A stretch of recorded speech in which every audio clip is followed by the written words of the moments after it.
had a successful movie come out this year called Fallen Fruit. Give it up for that. Yes. Chris makes movies like he fucks. Oh. Just for 90 minutes, he's just there on and on and on, and we're just sitting there in silence, politely waiting for it to be over. You weren't complaining. It was long, the movie. The next one here is the man behind all the magic here, plus Janellis.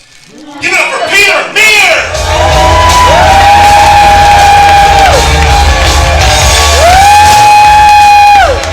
How's it going, everybody? Give it up for Michael Cuneo, a man that nobody gives a shit about. I'm glad he's found something to do now with this roast battle. It's better than what he was doing before, which was letting people fuck him in the mouth in the alley and behind the theater. Don't have to do it anymore, Michael. Don't have to do it. Peter, I'm so glad Jan gave you a break from being her emotional support animal to be able to laugh. It's supposed to be funny. Alright, we're gonna get this fucking started. Are you guys ready? Chris, you're gonna go first. When I blow this whistle, you start. Ready? You ready? Yes. Peter keeps trying to convince us all that he's not gay. But it's always so hard to understand him with my dick in his mouth.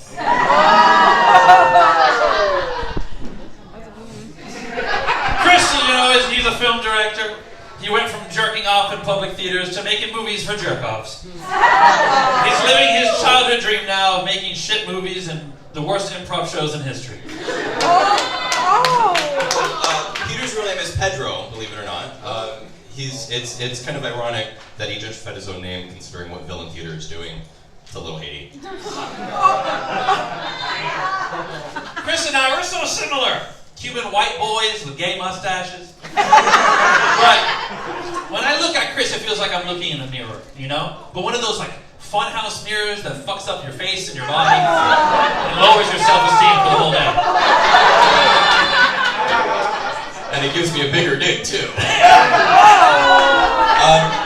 Like Michael said, Peter runs the theater with his friend and business partner, Janellis. People always assume that they're a couple, not because they're super close, but because Janellis only fucks gay guys.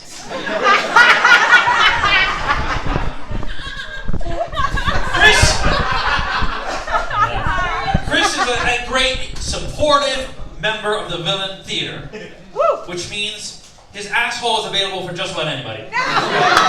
He's just happy to help, and he's never let anyone down. Guys, that looks funny because it's true. Yeah. Meet me out back after. Actually, let's give a round of applause for Peter because he just got back from the biggest gig of his life, writing jokes for Trump rallies. Thank you. Now, why is Chris Molina doing comedy? Well, the answer's simple. His movies are not good. Now, it's too easy to talk about the bad movies that Chris has made. It's too easy. So let's talk about some of the good movies that Chris never could have made because he can't. Have any of you guys seen The Substance? Yeah? That was good. My mom just texted me "love you," which is maybe a sign from the universe. Yeah. Oh, that was it.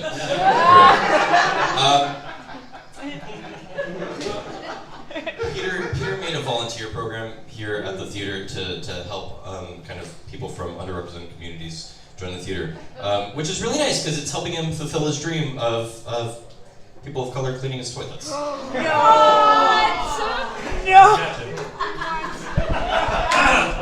Chris makes thoughtful movies. The real thinkers, Chris. It makes you ask the big questions, like, how the fuck do I get out of this movie theater? And what if somebody sees me? And what the fuck am I going to say to Chris about his shitty movie? That's the first chunk, alright? Give it up for them, guys!